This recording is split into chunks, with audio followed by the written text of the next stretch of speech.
ہم وہی کہیں گے جو ہمارا دین ہم کو بتاتا ہے، عمل کرو تو تمہارا بھلا ہے۔ الحمدللہ رب العالمین والصلاة والسلام علی سید الانبیاء والمرسلین، اما بعد فاعوذ باللہ من الشیطان الرجیم، بسم اللہ الرحمن الرحیم۔ ان اللہ وملائکتہ یصلون علی النبی یا ایہا الذین آمنوا صلوا علیہ وسلموا تسلیما۔ اللہم صلی علی سیدنا وشفیعنا وحبیبنا مولانا محمد وبارک وسلم، صلاۃ وسلام علیک یا رسول اللہ صلی اللہ تعالی علیہ وسلم۔ پچھلی آیات میں اس بات کا ذکر گزرا تھا کہ ذوالقرنین اپنے تیسرے سفر میں جس علاقے میں پہنچے وہاں پر یاجوج ماجوج بڑا ظلم و فساد بپا کرتے تھے۔ وہاں کے لوگوں نے ذوالقرنین سے کہا کہ آپ ان کی روک تھام کے لیے کچھ انتظام کر دیجئے، ہم آپ کی ہر طرح سے مدد کریں گے۔ تو ذوالقرنین نے پھر ایک بڑی مضبوط دیوار وہاں پر قائم کی تاکہ یاجوج ماجوج اس دیوار کو فلانگ کر کے ادھر آ کر لوگوں پر ظلم و ستم نہ ڈھا سکیں۔ وہ دیوار کیسے تیار کی، کیا ہوا، ان سب کا تذکرہ پچھلی آیات کریمہ کے اندر گزر گیا۔ اب اس کے بعد میں اللہ تعالیٰ نے ارشاد فرمایا، قال ھذا رحمۃ من ربی فاذا جاء وعد ربی جعلہ دکا وکان وعد ربی حقا۔ کہا یہ میرے رب کی رحمت ہے، پھر جب میرے رب کا وعدہ آئے گا اسے پاش پاش کر دے گا، اور میرے رب کا وعدہ سچا ہے۔ یعنی دیوار مکمل تیار ہو گئی تو وہ اتنی بلندی پر تھی کہ وہ اس کو فلانگ بھی نہیں سکتے تھے، اور اتنی چکنی تھی کہ اس کے اوپر چڑھ بھی نہیں سکتے تھے، اور اتنی مضبوط تھی کہ اس کے اندر سوراخ بھی نہیں کر سکتے تھے۔ لیکن یہ سب کرنے کے بعد میں آخر میں کہا کہ اے لوگوں، یہ سب کچھ میرے رب کا کرم ہے کہ اتنی شاندار اتنی مضبوط دیوار حفاظت کے لیے قائم ہو گئی، اور یہ دیوار جو ہے وہ ایک زمانے تک قائم رہے گی، لیکن جب میرے رب کا وعدہ آئے گا تو اس دیوار کی بھی کوئی حیثیت نہیں ہے، دیوار بھی ٹوٹ پھوٹ کر کے برابر ہو جائے گی۔ تو جو بھی ہوتا ہے سب اللہ کی مرضی سے ہوتا ہے، اللہ جب تک چاہے گا تب تک یہ دیوار رہے گی، اور جب پھر رب کی مرضی ہوگی تو پھر اس کے بعد میں یہ سب دیوار وغیرہ کسی طریقے سے ان لوگوں کو روک نہیں پائے گی۔ اور روایتوں کے اندر موجود بھی ہے کہ قیامت آنے سے پہلے، یعنی جب حضرت عیسیٰ علیہ السلام نزول کریں گے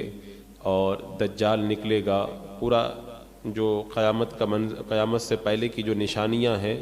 ان سب کی تفصیلات میں آپ لوگوں نے بارہا سنا ہوگا۔ آخر میں جا کر کے جب دجال کو قتل کر دیا جائے گا تو حضرت عیسیٰ علیہ السلام کو اللہ تبارک و تعالی حکم دے گا کہ مسلمانوں کو کوہ طور پر لے جاؤ، اس لیے کہ کچھ ایسے لوگ ظاہر کیے جائیں گے جن سے لڑنے کی طاقت کسی میں نہیں ہے۔ تو پھر حضرت عیسیٰ علیہ السلام سارے مسلمانوں کو لے کر کے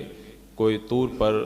تشریف لے جائیں گے۔ اس کے بعد میں یہ یاجوج ماجوج ظاہر ہوں گے، اور وہ اتنی کثیر تعداد میں ہوں گے کہ ان کی پہلی جماعت جب بحیرہ طبریہ پر پہنچے گی تو اس کا پانی پی کر کے پورا دریا سکا دے گی یہ، اور جب دوسری جماعت آئے گی تو وہ کہے گی کہ یہاں پہ تو کچھ پانی تھا ہی نہیں۔ یعنی اتنی زیادہ تعداد میں وہ لوگ ہوں گے، پورا سمندر دریا ہی پی جائیں گے وہ لوگ۔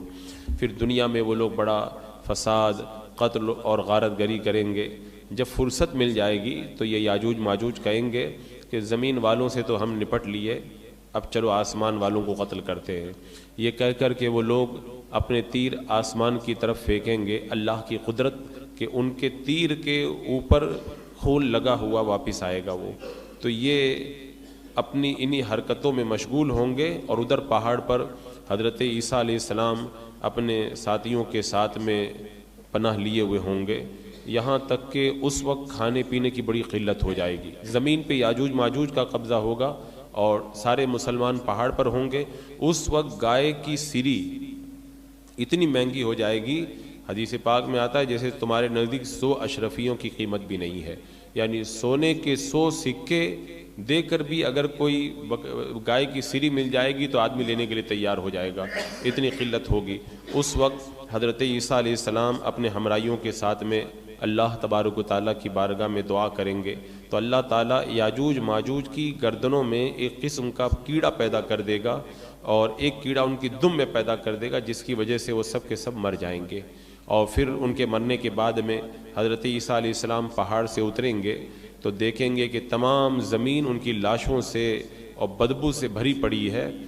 زمین پر ایک بالش جگہ بھی خالی نہیں ہے، پوری زمین پہ لاشیں ہی لاشیں ہوں گی یاجوج ماجوج کی، کیونکہ بہت تعداد میں ہیں وہ لوگ، کروڑوں کی تعداد میں وہ لوگ رہیں گے۔ اس وقت حضرت عیسیٰ علیہ السلام اپنے ساتھیوں کے ساتھ میں اللہ کی بارگاہ میں دعا فرمائیں گے تو اللہ تعالیٰ ایک پرندہ بھیجے گا، ایک قسم کا پرندہ ہوگا، وہ ان کی لاشوں کو اٹھا کر کے لے جائیں گے سب، اور لے جا کر کے پھینک دیں گے۔ اور اب وہ کتنی تعداد میں تھے یاجوج ماجوج، اس کا اندازہ اب اس سے لگائیں کہ یاجوج ماجوج جو تیر اور کمان ساتھ میں جو لے کر کے آئے تھے، وہ تیر اور کمان اتنے زیادہ ہوں گے کہ مسلمان 7 سال تک ان کو جلائیں گے، چولہا جلے گا ان سے، 7 سال تک وہ لکڑیاں ختم نہیں ہوں گی، اتنی تعداد میں ہوں گے۔ اس کے بعد میں اللہ تبارک و تعالیٰ ایک بارش کو نازل کرے گا جس سے ساری زمین ہموار ہو جائے گی، پھر زمین کو حکم ہوگا کہ اپنے پھلوں کو اگا اور اپنی برکتوں کو اگل دے۔ یہ قیامت کی چونکہ بڑی بڑی نشانیوں میں سے ہے تو اس کا ذکر یہاں پر کیا گیا۔ تو اللہ تبارک و تعالیٰ نے یہاں پر فرمایا کہ فَإِذَا جَاءَ وَعْدُ رَبِّي جَعَلَهُ دَكَّا، پھر جب تیرے رب کا حکم آئے گا اسے پاش پاش کر دے گا، اور میرے رب کا وعدہ سچا ہے۔ روایتوں میں یہ آتا ہے، حدیث پاک میں موجود ہے کہ وہ لوگ جو ہے روزانہ دیوار کو کم کرتے ہیں، توڑتے ہیں، لیکن تھوڑی سی بچ جاتی ہے تو واپس چلے جاتے ہیں، بولے کل آ کر کے توڑیں گے۔ یاجوج ماجوج روزانہ یہی کام کرتے ہیں، دیوار توڑنے والا۔ لیکن جب قیامت کا وقت قریب آئے گا، اللہ تعالیٰ کی جب مرضی ہوگی تو اس وقت وہ جو دیوار کو توڑیں گے، تھوڑی سی رہ جائے گی تو کہیں گے کہ کل آ کر کے اس کو ہم توڑ دیں گے انشاءاللہ، تو ایک کی زبان سے انشاءاللہ نکل جائے گا۔ تو دوسرے دن جب وہ آئیں گے تو ابھی تو جتنی روزانہ توڑتے ہیں، جب توڑ کر کے چلے جاتے ہیں دوسرے دن آتے ہیں تو پھر پوری تیار ہو جاتی ہے، روزانہ یہی کام ہے۔ لیکن قیامت سے پہلے جب ان کے نکلنے کا وقت ہوگا تو ان کی زبان سے انشاءاللہ نکل جائے گا، کل انشاءاللہ آ کے ہم توڑیں گے۔ تو جب دوسرے دن وہ جائیں گے تو دیوار جتنی توڑ کے گئے تھے اتنی ہی جو ہے وہ وہاں پر باقی ہوگی، اور اس کے بعد میں وہ توڑ کر کے اس کے بعد میں پھر وہ باہر نکل آئیں گے۔ اس کے بعد میں اللہ تبارک و تعالیٰ نے ارشاد فرمایا وَتَرَكْنَا بَعْضَهُمْ يَوْمَئِذٍ يَمُوجُ فِي بَعْضٍ، اور اس دن ہم انہیں چھوڑ دیں گے، ایک گروہ دوسرے گروہ پر ریلا آوے گا، یعنی ایک دم بالکل سمندر کا جب پانی جب بے قابو ہو کر کیسے نکلتا ہے، ایک دم موجیں کیسے نکلتی ہیں، اس طرح ریلے کی طرح وہ یاجوج ماجوج جو ہے باہر نکل کر کے آئیں گے دیوار سے، اور زمین میں جو فساد بپا کریں گے، الامان والحفیظ۔ اس کے بعد میں پھر کیا ہوگا، وَنُفِخَ فِي الصُّورِ، اور سور پھونکا جائے گا، فَجَمَعْنَاهُمْ جَمْعًا، تو ہم سب کو اکٹھا کر لائیں گے۔ اس سے پتہ یہ چلتا ہے کہ یاجوج ماجوج کا نکلنا یہ قیامت سے بالکل ایک دم قریب میں ہوگا، کیونکہ اللہ تعالیٰ نے اس کے بعد میں فرمایا پھر سور پھونکا جائے گا، تو اس کا مطلب یہ ہوا کہ ان کے درمیان زیادہ فاصلہ نہیں ہوگا۔ روایتوں میں آتا ہے جب حضرت عیسیٰ علیہ السلام کا وصال ہو جائے گا تو ایک زمانے کے بعد میں جب قیامت قائم ہونے والی ہوگی، 40 سال جب باقی رہ جائیں گے تو ایک خوشبودار ٹھنڈی ہوا چلے گی جو لوگوں کے بغلوں کے نیچے سے گزرے گی، اس کا اثر یہ ہوگا کہ مسلمانوں کی روح قبض ہو جائے گی، اور پھر کافر ہی کافر رہ جائیں گے، اور انہی کافروں کے اوپر قیامت قائم ہوگی۔ تو مسلمانوں کے بغلوں کے نیچے سے جب وہ خوشبودار ہوا گزر جائے گی تو اس سے مسلمان تو وفات پا جائیں گے، اس کے بعد میں 40 سال کا زمانہ اور گزرے گا۔ جب سارے مسلمان انتقال کر جائیں گے 40 سال کا زمانہ اور گزرے گا، ان 40 سالوں میں نہ کسی کی اولاد ہوگی یعنی اس کا مطلب یہ ہوا کہ 40 سال سے کم عمر کا کوئی بھی نہیں رہے گا جب قیامت آئے گی، کیونکہ قیامت آنے سے 40 سال پہلے بچے پیدا ہونے بند ہو جائیں گے، تو جب قیامت آئے گی تو اس وقت سب 40 سال کے یا اس سے زیادہ عمر کے ہوں گے، اور سب کافر ہی کافر ہوں گے، کوئی اللہ کہنے والا ہوگا ہی نہیں۔ اور پھر کوئی اپنی دیوار کی لپائی کر رہا ہوگا، کوئی کھانا پکا رہا ہوگا، کوئی کچھ اپنے کام میں مشغول ہوگا، تو رب نے فرمایا وہ نفخ فی الصور، یعنی اللہ تبارک و تعالیٰ حضرت اسرافیل علیہ السلام کو سور پھونکنے کا حکم دے گا۔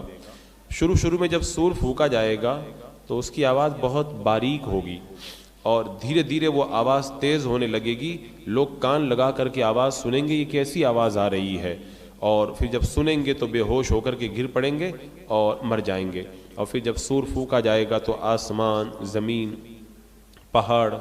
سب فنا ہو جائیں گے، یہاں تک کہ سور اور خود حضرت اسرافیل علیہ السلام اور سارے فرشتے بھی فنا ہو جائیں گے۔ اس وقت سوائے اللہ تبارک و تعالیٰ کے کوئی بھی باقی نہیں رہے گا، اور پھر اللہ تعالیٰ اس وقت فرمائے گا لمن الملک اليوم، آج کس کی بادشاہت ہے، کہاں ہے جبارین، کہاں ہے متکبرین، مگر کوئی ہوگا تو جواب دے گا کوئی ہوگا ہی نہیں، کوئی نہیں ہوگا۔ اللہ تعالیٰ خود ہی فرمائے گا للہ الواحد القہار، آج حکومت صرف اللہ واحد قہار کی ہے۔ پھر جب اللہ تبارک و تعالیٰ چاہے گا حضرت اسرافیل علیہ السلام کو زندہ کرے گا، سور کو پیدا کرے گا، دوبارہ سور پھونکنے کا حکم دے گا، اور جب پھر دوبارہ سور پھونکا جائے گا تو آگے کیا ہوگا؟ پھر وہی فرمایا فجمعناہم جمعا، ہم سب کو اکٹھا کر لائیں گے، یعنی تمام اولین و آخرین، انسان، جنات، حیوانات سب موجود ہو جائیں گے۔ سب سے پہلے میرے آقا حضور اکرم سید عالم صلی اللہ علیہ وسلم اپنے روضہ انور سے باہر تشریف لائیں گے۔ دائنی ہاتھ حضرت صدیق اکبر کا ہاتھ ہوگا اور بائیں ہاتھ میں حضرت فاروق اعظم کا ہاتھ ہوگا رضی اللہ تعالیٰ عنہما۔ پھر مکۃ المکرمہ اور مدینہ منورہ کے قبرستان میں جتنے مسلمان دفن ہیں سب کو ساتھ میں لے کے میرے آقا علیہ السلام میدان محشر کی طرف تشریف لے کے جائیں گے۔ فجمعناہم جمعا، تو ہم سب کو اکٹھا کر لائیں گے۔ وعرضنا جہنم یومئذ للکافرین عرضا، اور ہم اس دن جہنم کافروں کے سامنے لائیں گے۔ اب وہ جہنم کافروں کے سامنے لایا جائے گا، وہ کیسا جو ہے وہ دردناک منظر ہوگا اور کیسی وہ کیفیت ہوگی، اس کو الفاظ کے اندر بیان نہیں کیا جا سکتا۔ روایتوں سے یہ پتہ چلتا ہے کہ اس وقت کا جو منظر ہے، حشر تو روح کا نہیں ہوگا صرف، بلکہ روح اور جسم دونوں کا اللہ تعالیٰ اٹھائے گا۔ جو بندہ یہ کہے کہ صرف روحیں اٹھیں گی، جسم زندہ نہیں ہوں گے، وہ کافر ہے۔ اللہ تعالیٰ جسموں کو بھی اٹھائے گا اور روحوں کو بھی۔ دنیا میں جو روح جس جسم کے ساتھ میں تھی، اس روح کا حشر اسی جسم کے ساتھ میں ہوگا۔ ایسا نہیں کہ دنیا میں روح کسی اور جسم میں تھی اور قیامت کے دن جب اٹھائے جائیں گے تو کسی اور جسم میں ہوگی، ایسا نہیں ہے۔ اب جب اٹھایا جائے گا قیامت کے دن تو سب لوگ اپنی اپنی قبروں سے ننگے بدن، ننگے پاؤں، بغیر ختنہ کیے ہوئے اٹھیں گے۔ کوئی پیدل ہوگا، کوئی سوار ہوگا، اور سواری کے اندر کوئی اکیلا سوار ہوگا، کسی کی سواری پہ 2 2 3 3 ہوں گے، کسی کی سواری پہ 4، کسی پہ 10 10 ہوں گے۔ اور کافروں کا حال تو یہ ہوگا، منہ کے بل گھسیٹ کر کے میدان محشر کی طرف ان کو لے کر کے جایا جائے گا۔ اور جہنم کا جو منظر ہے، فرشتے جہنم کو جب لے کر کے آئیں گے تو اس کی شدت کا عالم یہ ہوگا کہ دیکھتے ہی جو ہے وہ جگر پھٹنے لگ جائیں، ایسا جو ہے وہ سخت منظر ہوگا۔ اگلی آیات کریمہ کے اندر اس کا ذکر آ رہا ہے کہ اس وقت جو ہے وہ کیسا منظر ہوگا، اور قیامت کے دن جب جہنم کو لایا جائے گا تو لوگوں کی کیسی کیفیت ہوگی۔